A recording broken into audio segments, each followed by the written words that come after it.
Hello student. Last video में हमने बताया था कि क्लोरोक्विन कैसे रिपर्पजिंग किया जा रहा है। मलेरिया में तो वो काम करता है, फिर बताया था कि वो इंटरकेलेशन से कैसे काम करता है, फिर लास्ट में हमने बताया था कि कोरोना वायरस डिजीज के अगेंस्ट कैसे काम करता है।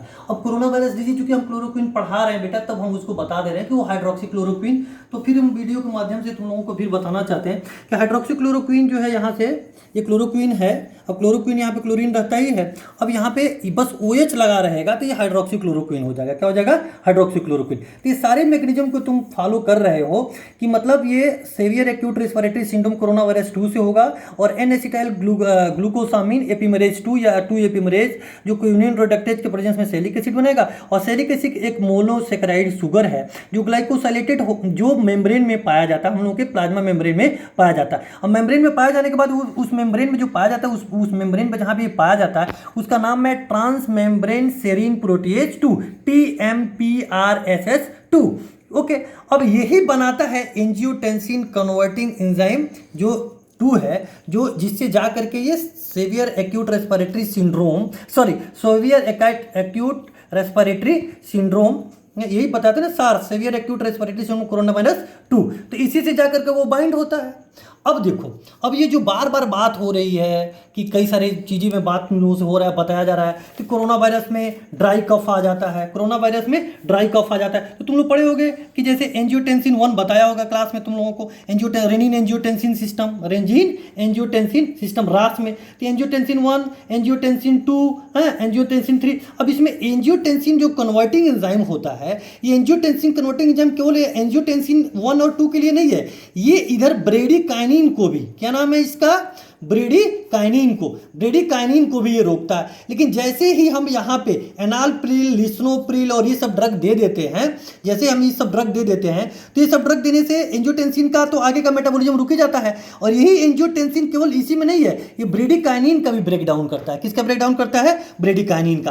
तो जब हम ACE को रोक देंगे तो ब्रेडिकाइनिन का भी ब्रेक डाउन हो जाएगा। और ब्रेडिकाइनिन बहुत सारे काइनिन्स को, ये काइनिनोजेन को बनाता है, और यहाँ पे ये कफ को डिग्रेड कर देता है, मतलब उसको वो नहीं होने देगा। अगर इसको हम रोकेंगे तो इससे ड्राई कफ हो जाता है। क्या जाता है? ड्राई कफ, जिसका सीधा रिलेशन आप देखेंगे कि ACE इनहिबिटर पे जो ACE एंजाइम है, अगर इसको हम कहीं से, अगर वायरस भी इसको डैमेज कर रहा है, या अगर हम एनालप्रिल या कैप्टोप्रिल को उसके थ्रू रोकेंगे, तो ये जो ACE है ये केवल एंजियोटेंसिन डिपेंडेंट नहीं है, रेट लिमिटिंग इसी में नहीं है, ये ब्रेडिकाइनिन को भी अफेक्टेड करता है। जो ब्रेडिकाइनिन रिसेप्टर में से जो सब्सटेंस P बनाता है, काइनिन बनाता है, और वेसोडाइलेटर करता है, वस्कुलर परमेबिलिटी को बढ़ाता है, बहुत सारे हिस्टामिन्स को रिलीज करता है, और बहुत सारे हिस्टामिन को रिलीज करके वो कफ को लूज बनाता है। तो जब ये रहेगा तब ना लूज बनाएगा, ब्रेडिकाइनिन को तोड़ेगा। लेकिन जब हम एनालप्रिल दे देंगे तो ACE इनहिबिटर रुक करके एंजियोटेंसिन को तो ये वाला तो रोक ही देगा, ब्रेडिकाइनिन पाथवे, मतलब ये दोनों के बीच का, इसको रोक रहा है, इसको भी। तब ये जब नहीं रुकेगा तो इसके चलते अब ये पाथवे नहीं होगा, जिससे कफ जो है वो नहीं फॉर्म में आ पाएगा, म्यूकस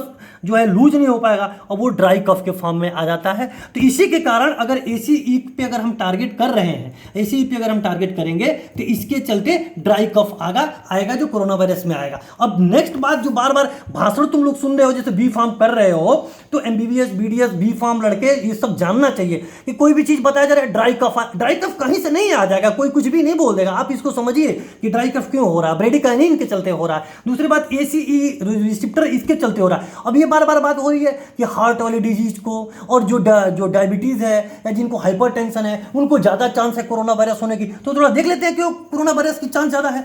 अगर जो आदमी इससे डायबिटीज से या हाइपरटेंशन से पहले के क्राइसिस से पहले ही से जूझ रहा है, तो उसको हम लोग कई केसेस में 81 रिसेप्टर भी देते रहते हैं। क्या देते रहते हैं? 81 एंजियोटेंसिन रिसेप्टर 1 क्या देते रहते हैं बेटा? लोसर्टान देते रहते हैं। क्या देते रहते हैं? लोसर्टान, कंडेसर्टान और इर्बेसर्टान देते रहते हैं। तो ये हर दफे एंटागोनाइज रहता है। क्या रहता है? एंजियोटेंसिन का ये रिसेप्टर को एंटागोनाइज करता है। कौन? लोसर्टान, कंडेसर्टान और इर्बेसर्टान, ये सब जितने भी हैं। जब हम किसी चीज को एंटागोनाइज करेंगे, किसी भी चीज को, किसी रिसेप्टर्स को, जैसे मान लो कोई रिसेप्टर 10 रिसेप्टर है, तो 10 रिसेप्टर को हम पिछले 8 साल से किसी आदमी को अगर डायबिटीज है या किसी आदमी को अगर हाइपरटेंशन है, अब आप जान ही रहे हैं डायबिटीज से हाइपरटेंशन होगा, क्योंकि डायबिटीज में बार बार जो है वो किडनी से चीजें फिल्टर होंगी, और फिल्टर होंगी तो साल्ट एंड वाटर रिटेंशन होगा। जब साल्ट एंड वाटर रिटेंशन होगा तो उससे चलते कार्डियक आउटपुट होगा, है फ्लूइड का एक्युमुलेशन होगा। जब फ्लूइड का एक्युमुलेशन होगा तो कार्डियक आउटपुट बढ़ेगा। जब कार्डियक आउटपुट बढ़ेगा तो पेरिफेरल रेजिस्टेंस बढ़ेगा। जब पेरिफेरल रेजिस्टेंस बढ़ेगा तो कार्डियक आउटपुट और पेरिफेरल रेजिस्टेंस जब बढ़ता है, कार्डियक आउटपुट और पेरिफेरल रेजिस्टेंस बढ़ता है, तो इसी को तो हम लोग बीपी पढ़ते हैं। BP equal to cardiac output multiply by the peripheral resistance. हालांकि इसको cardiac output multiply by the heart rate दिखाते हैं। क्या दिखाते हैं? Heart rate. तो अब हमारे कहने का मतलब जो आदमी डायबिटीज है या हाइपरटेंशन है तो बहुत दिन से लोसर्टान ले रहा होगा। अब उसके पास मान लो 1 2 3 4 5 6 रिसिप्टर है, तो तुमने इसको सबको तुमने ब्लॉक किया हुआ है। ये जितने रिसिप्टर है ना एंजियोटेंसिन का, लोसर्टान से तूने 5 6 रिसिप्टर को तूने ब्लॉक कर दिया।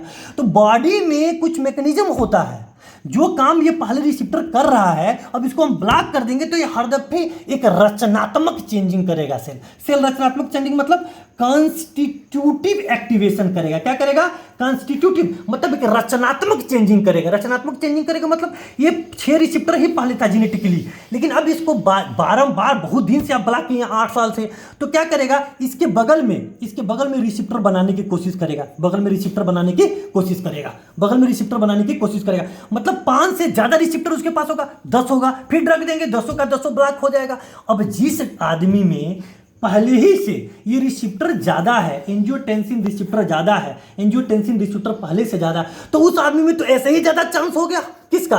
कोविड-19 होने का ज्यादा चांस हो गया, क्योंकि ऑलरेडी ये जो रिसिप्टर्स है, जो एंजियोटेंसिन रिसिप्टर है, जो एंजियोटेंसिन कन्वर्टिंग एंजाइम है, इसी से ये स्टिक करता है। अब इसके स्टिक करने से हम इसके पहले वाले स्टेप को रोकना चाहते हैं, एंजियोटेंसिन रिसिप्टर्स को, जो कि हमने बताया है कि कहाँ कहाँ पाया जाता है, कहाँ कहाँ एक्सप्रेस होता है ये रिसिप्टर। तो लंग में, और उसके बाद से आपका इंटेस्टाइन में, फिर किडनी में और फिर हार्ट में, यहाँ पे ये होता है। अब यही एंजियोटेंसिन रिसिप्टर को पहले ही अगर हम ब्लॉक कर रहे हैं तो लोसर्टान, कंडेसर्टान और इर्वेसर्टान दे रहे हैं, तो लगातार एंटागोनिस्ट देने से रिसिप्टर में एक रचनात्मक चेंजिंग आएगी, तो वो रिसिप्टर ओवर शूटिंग करेगा। क्या करेगा? ओवर एक्सप्रेस होगा। जब ओवर एक्सप्रेस होगा तो ज्यादा हाइपरटेंशन की एक्टिविटी को ये मिनिमाइज तो करेगा, लेकिन जो उस आदमी में होने का भी तो चांस ज्यादा है, ये रिसिप्टर उसके में पहले से ज्यादा है, तो इसलिए हार्ट वाले पेशेंट को और डायबिटीज वाले पेशेंट को होने का चांस ज्यादा है। इसमें फिर कर ले रहे हैं केमोस्टेट दे देंगे, तो केमोस्टेट जो है नया ड्रग है जो ट्रांस मेम्ब्रेन